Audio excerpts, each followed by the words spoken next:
Father in law में father सिर्फ यूं ही नहीं होता, एक्चुअल में आपके दूसरे पिता होते हैं। और 8 अगस्त सुबह 8 बजे के करीब जो है दीदी का फ़ोन आता है कि पापा नहीं रहे, उनका शरीर जो है ठंडा पड़ गया है।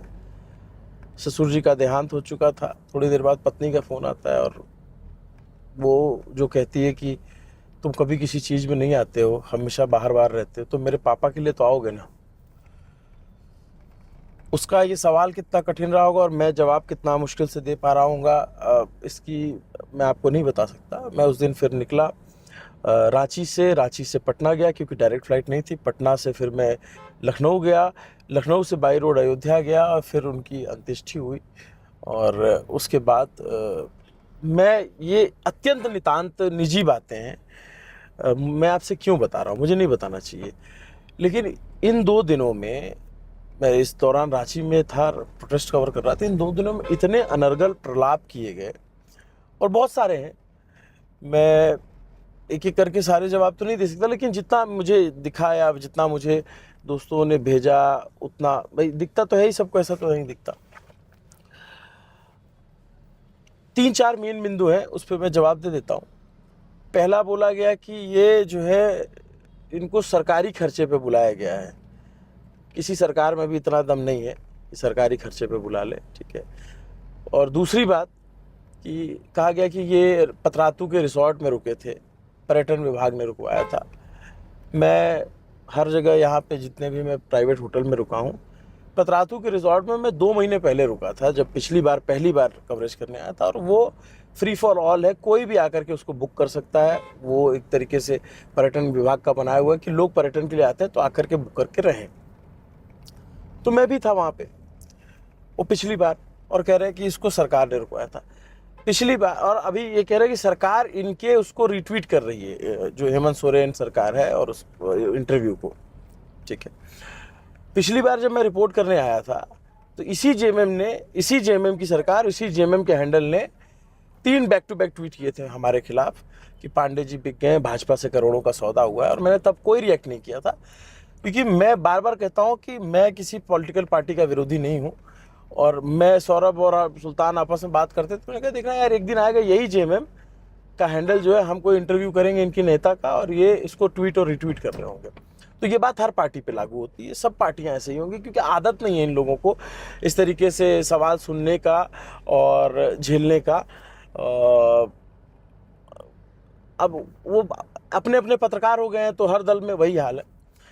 दूसरा ये बोला गया कि पैसा लिया है, पैसे का कोई 1 रुपए का कोई लेन देन साबित कर दे तो आज ही नहीं, जब कहोगे तब पत्रकारिता छोड़ दूंगा। तीसरी बात कि कहा गया कि ये झारखंड का पर्यटन का प्रचार कर रहे हैं। मतलब अब मैं अपने एक दोस्त के यहाँ गया था, वहाँ के पास में अगर वहाँ मुझे कुछ सुंदर दिखा, मैं एकदम सो के उठा, मेरी शक्ल देख के कोई कह सकता है। और मुझे लगा कि कोई स्पेसिफिक जगह नहीं, अगर पर्यटन विभाग किसी से प्रचार कराएगा तो अपनी स्पेसिफिक लोकेशन की कराएगा। मैं कह रहा हूँ कि झारखंड प्राकृतिक रूप से इतना सुंदर है, तो मैंने कहा कि आप लोग को, देश के लोगों को अपनी मिट्टी को जानने के लिए झारखंड आना चाहिए। अगर किसी को लगता है कि झारखंड सिर्फ उसी का है, या झारखंड का है वो, या जो लोग हैं वही झारखंड के बारे में बोल सकते हैं, तो मुबारक हो। चौथी बात कि बहुत मतलब जाति सूचक टिप्पणियां की गई, बहुत बहुत कुछ बोला गया। मैं किस किस चीज़ का, अरे भाग गया, जबकि मैंने बच्चों से बोला था कि 10 तारीख को आपका प्रोटेस्ट है और 10 तारीख तक मैं रहूँगा, मैं और मेरी टीम रहेगी। लेकिन अब कई बार होता है कि धर्म और कर्म के बीच खड़ा आदमी बहुत असहाय होता है, और असहाय आदमी की चुप्पी को कमज़ोरी समझा जाता है, कई बार उसकी मजबूरी होती है। जिन लोगों ने किया ये लाइक्स और व्यूज़ के लिए और पॉलिटिकल फ़ायदे के लिए, उन सबको बहुत सारी शुभकामनाएं। आप लोग ऐसे ही करते रहिए। आपका चेहरा सब लोग देख रहे हैं, जान रहे हैं, पहचान रहे हैं। और मैं ईश्वर से कामना करूंगा, जिस भी ईश्वर को आप मानते हो, कभी आप लोग के घर में कोई दिक्कत ना हो, कभी किसी तरीके की कोई परेशानी ना हो, कभी आप इस तरीके की मुसीबत में ना पड़े। मैं रांची धर्म निभाने गया था, कर्म में निभाता हूँ। मैं रांची वापस आ गया हूँ।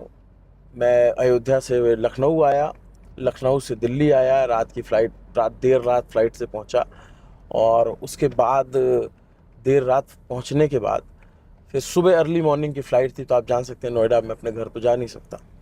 फिर अर्ली मॉर्निंग फ़्लाइट लेके मैं रांची आ गया। ये वीडियो थोड़ा लंबा हो रहा है। एक और सवाल था कि सुदीप सोनू का इंटरव्यू किया गया, उच्च शिक्षा मंत्री, उनके पास तो DOPT डिपार्टमेंट नहीं है, तो वो तो CM के पास है। तो आज छात्रों से बातचीत कौन कर रहा है? वही लीडर कर रहा है ना, क्योंकि हमें पता था कि इन्हीं को अपॉइंट किया जा रहा है बात करने के लिए। और रही बात CM से सवाल की, तो CM से भी सवाल करेंगे जब भी मौका मिलेगा उनका इंटरव्यू करने का, उनसे भी जाके पूछेंगे। और सिर्फ झारखंड नहीं, किसी भी राज्य में अगर इस तरीके से स्टूडेंट प्रोटेस्ट होता है और बड़े लेवल का होता है, तो हम खड़े रहेंगे। हमारे लिए कोई पार्टी, नेता, दल नहीं मैटर करता, हमारे लिए देश मैटर करता है। और ये बात अभी क्या है कि जो खरीद फरोख्त में माहिर लोग हैं या एक दूसरे के पाले में देखिए, मैं बार बार कहता हूँ, पत्रकार को सिर्फ दो ही तरीके से हराया जा सकता है, या तो सरकार अपने पाले में बैठा दे या विपक्ष के पाले में बैठा दे। दोनों स्थिति में क्रेडिबिलिटी खत्म है। और इसके लिए बहुत हेट मिलती है, दोनों तरफ से हेट मिलती है, और बहुत गालियां देते हैं लोग, बहुत ज़्यादा गंदी बातें करते हैं, बहुत ज़्यादा। लेकिन उन देखो, जो मानसिक रूप से किसी भी दल के गुलाम हैं, उनसे मैं कोई बात कहता ही नहीं हूँ। मैं ये बात इसलिए कह रहा हूँ, आज ये 6-7 मिनट का वीडियो मुझे डालने की कोई ज़रूरत नहीं थी, लेकिन मेरे एक भैया हैं जो मुझे हर विवाद के मौके पर कहते हैं कि यार तुम चुप रहो। उनका मैसेज आया कि यार नहीं, अभिनव इसका जवाब देना। तो मुझे लगता है मेरे अपनों को बहुत पीड़ा हुई, जिनकी संख्या बहुत ज़्यादा है। तो ये वीडियो सिर्फ मेरे अपनों के लिए है। Thank you so much guys. हम रांची में पूरी मजबूती से ये प्रोटेस्ट कवर करेंगे और आप तक एक एक तस्वीर पहुंचाने की कोशिश रहेगी। शुक्रिया।